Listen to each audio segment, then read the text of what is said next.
Hey everyone, welcome back to Portal of Wisdom. I'm back today with another story for you. If you are new to the channel, like and subscribe and click that little post notification bell so you get alerted when I post new videos. And now on to today's topic. Today we are going to talk about the lost treasure of Dead Man's Cave. And this story takes place in October of 1880. There were three geologists who were also prospectors, and they were out prospecting in the southern Colorado Sangre de Cristo Mountains. And it was said that they were a few miles from a place to later become known as Dead Man's Camp.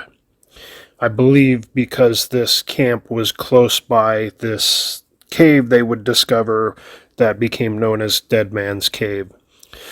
So some sources say it was a couple miles north of this camp. That seems less likely. It might have been more likely a couple miles or a few miles, maybe to the east, more in the mountains. And the names of these gentlemen were S.J. Harkman, H.A. Melton, and E.J. Oliver. So they were from Silver Cliff, Colorado, just over the mountains to the east or somewhat in the east direction. We don't know exactly where they were in these mountains. So as they were out prospecting pretty late in the season in October of 1880, the sky started to turn an ominous gray, and the temperature started to plummet, and the winds started to pick up. And they sensed there was an incoming storm or maybe a blizzard that was closing in on them pretty fast. And they knew it was closing in too fast for them to make it over to the mountains and get back to Silver Cliff. So they looked for a mountain ledge or cave to take cover. And they saw a ledge or an overhang higher up on the mountains, and they climbed up to it.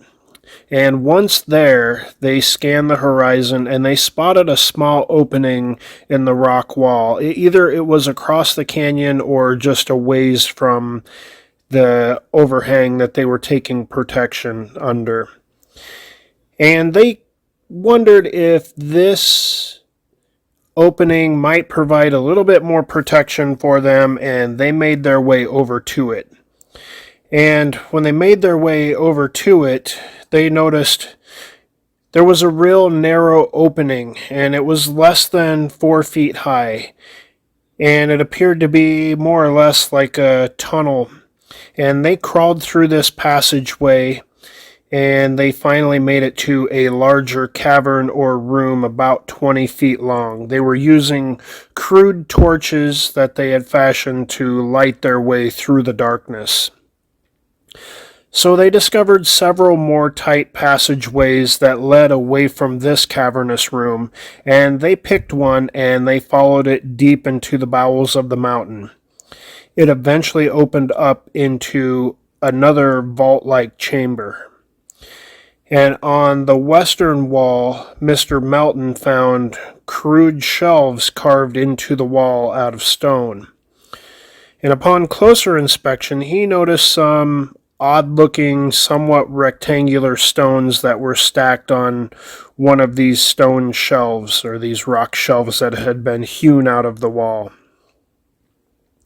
So as he picked one of these dust-caked rocks up, he was surprised at the weight. And as he and his partners dusted off the rock and examined it a little more closely, they discovered it was a crude gold bar.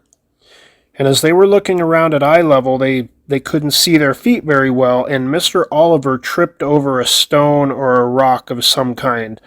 So then they shined their torches lower and lit up the floor a little bit better to see what he had tripped over. And they discovered it was a human skull.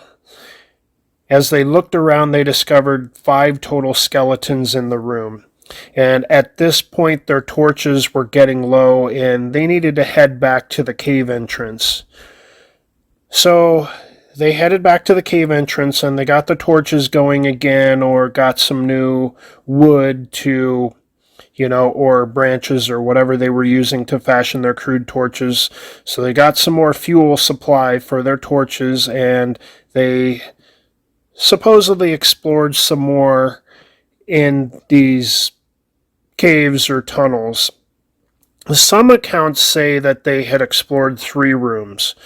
The first had nothing in it. They crawled through the passageway, got to the first one, and there was nothing in it. And they picked one of the tunnels, of the many tunnels that came out of that first room. They went down that one, and they got to a second room, and other accounts say that the skeletons were in this room, and then there were other tunnels leading out of that room, and they picked one and crawled down that tunnel, and it opened up into another room, and that was the one that had the gold bars in it. So either way, there appeared to be numerous caverns and passageways, and depending on the story, they either took 3 or 5 gold bars out of the cave once the storm had passed.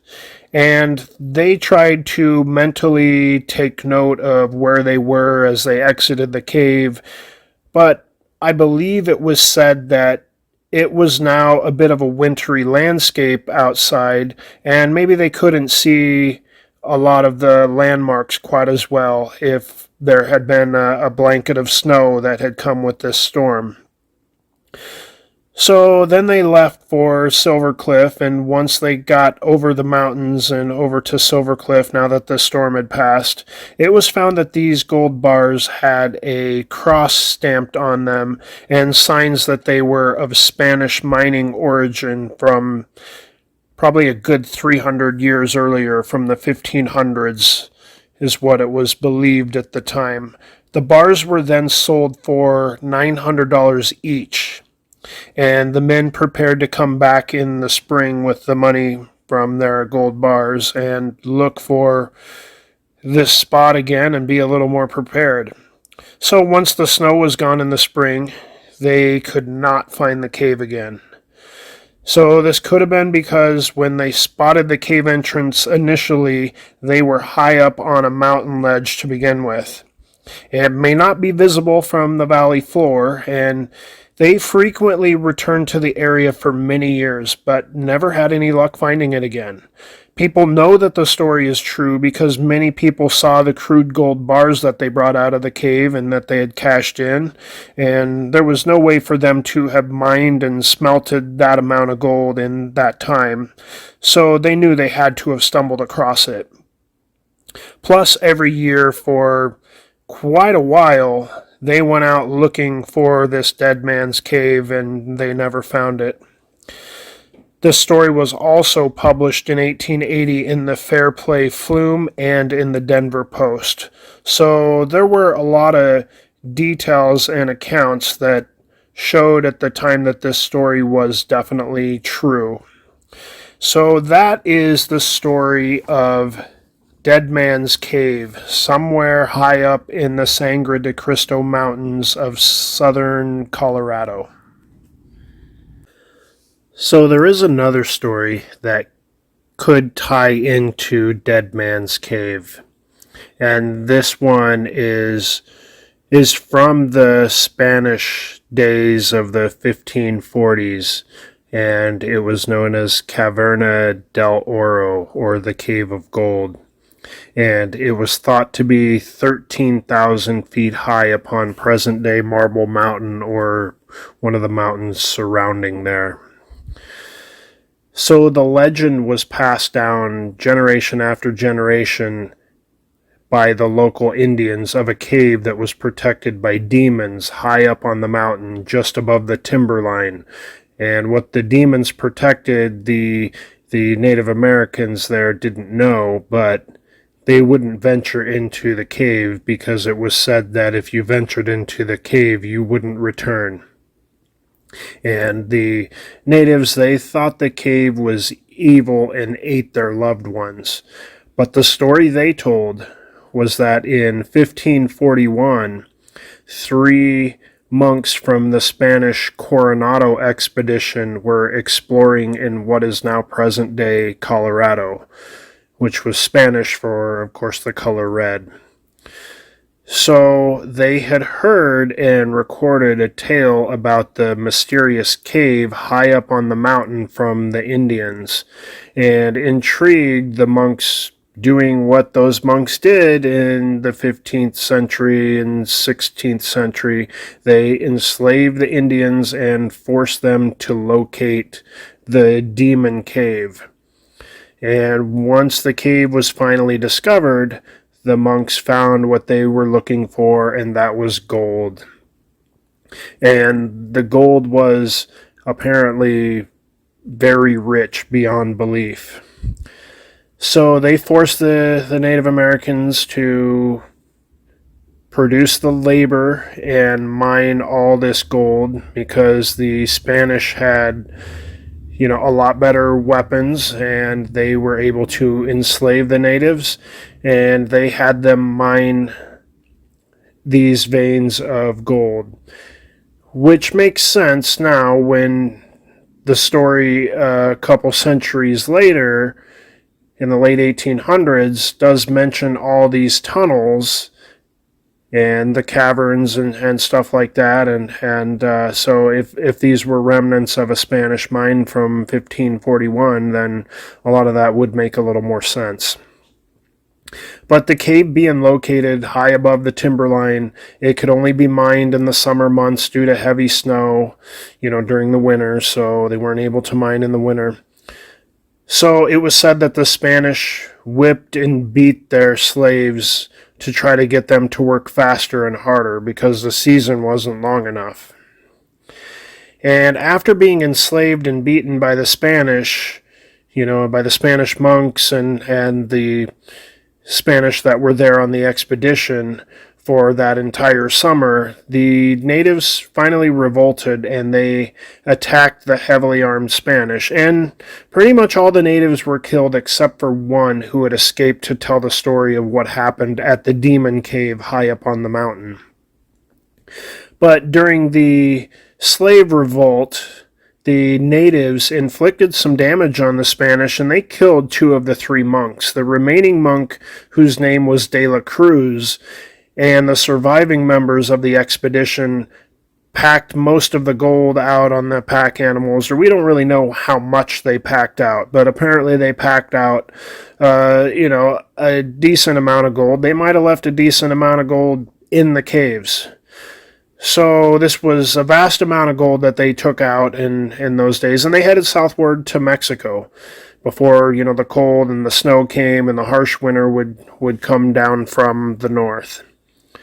So the Spanish never returned to La Caverna del Oro. It was said that De la Cruz, the only surviving monk of the ill-fated expedition, was the only one who knew the exact location of the demon gold mine in the Sangre de Cristo Mountains of what is now southern Colorado. And it was said that he caught a fever on his return to Mexico and he died. So maybe he brought the demon curse back with him, or maybe it was justice that prevailed in the end for the treatment of the natives. But the natives also never returned to La Caverna del Oro, or the Cave of Gold. And they thought it was a demon cave, and there was so much pain and suffering that had been inflicted upon their loved ones up there, so they never went back. And they just passed on the tale for generation to generation to generation. And this tale does seem to be a possibility that this is the same caverns as the treasure of Dead Man's Cave.